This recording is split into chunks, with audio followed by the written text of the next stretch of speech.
your life. G'day everyone, I'm Brian Killian and welcome to Be Natural Live.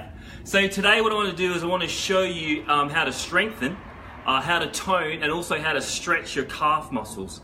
But first of all, I just want to give you a little bit of an anatomy lesson on your calf muscles, because there's actually two muscles in there. So that's important because often the exercises need to change like a little bit so you can target both of them. Just want to show you here on my chart. So as you can see here, right, so this is the superficial layer of muscle. So that's the top layer of your muscle. That's called your gastrocnemius. And then if you were to take that off, you can see underneath there's this big broad muscle, and that one's called your soleus muscle.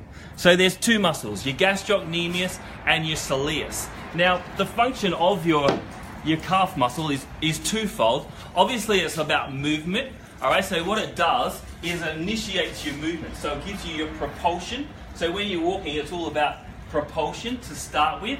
And that's its first function. But the second function is that it acts like a pump for your vascular system and also your lymphatic system. So when you're sick and you're in bed like a long time, and you tend to get swelling around your ankles and around your in your feet through inactivity, that's because your calf muscles aren't getting that pumping action, and therefore everything tends to pull down there.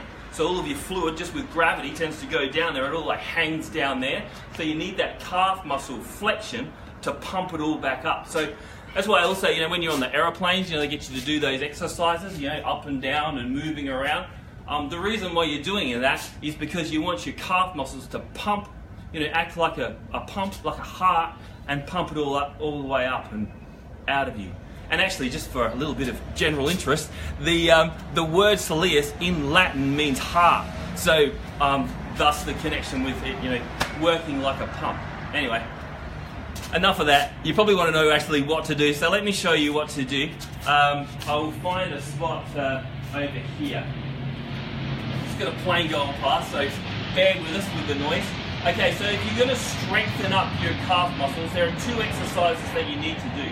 So the first one is heel raise, is to raise up like this with your legs straight. So you can see that my legs are straight. So you're doing that. That tends to work more of your gastrocnemius, that top layer of muscle.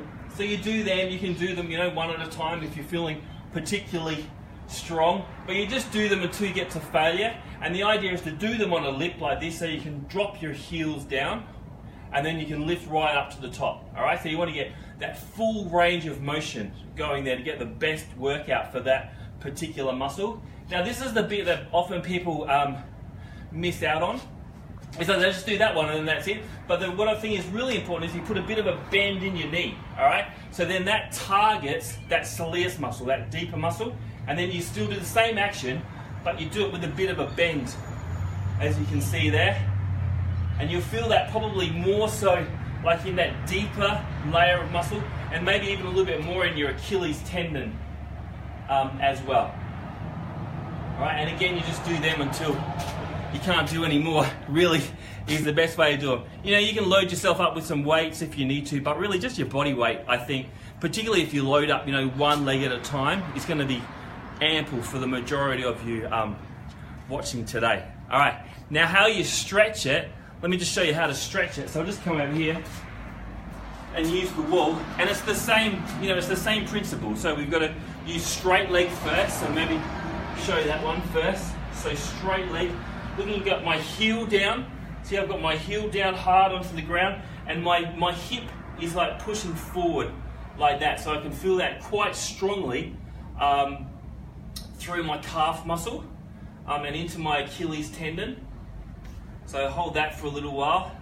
Once you've done that for a little while, you bring it in closer, so your feet are about in this position, and you put a bend in that knee, and you squat down like that. Now still the weight, right? So still the weight is going through your the back of your foot, if that makes sense, like through the back of your foot, so you can feel that more so in your Achilles tendon. But that's a really deep and strong stretch, for that area. And then obviously you do that on the opposite leg as well. All right, so that's about it for today. So to do those, to do strengthening work, always allow a day off Okay, so if you do it, say, on a Monday, you wouldn't do it again on a Tuesday, because it's in that day of recovery that you actually get the benefit from the work done, say, on the Monday. So there's no point doing it on Monday and then doing it on Tuesday, because your muscles haven't recovered, they haven't healed, they haven't had time to strengthen. So do it on a Monday, do it again on a Wednesday or a Thursday for the strengthening part of it. In terms of like the stretching part, you can do that whenever you like. You know, when you're at work, you can do that daily. And it's a really good idea to do it daily to keep that length in the muscle, and also into the attachments, like into the Achilles tendon part of it. As you get older, that's the bit that tends to get like more brittle, and tends to put a lot of people out of action. So keeping that muscle and those tendons strong and lengthened will keep you mobile and keep you doing the things you love, really, which is what it's all about. Alright, so thanks so much for joining me. Thanks a lot for commenting and sharing. Really appreciate it. Have a lovely week, and I will speak to you next time. Okay, thank you.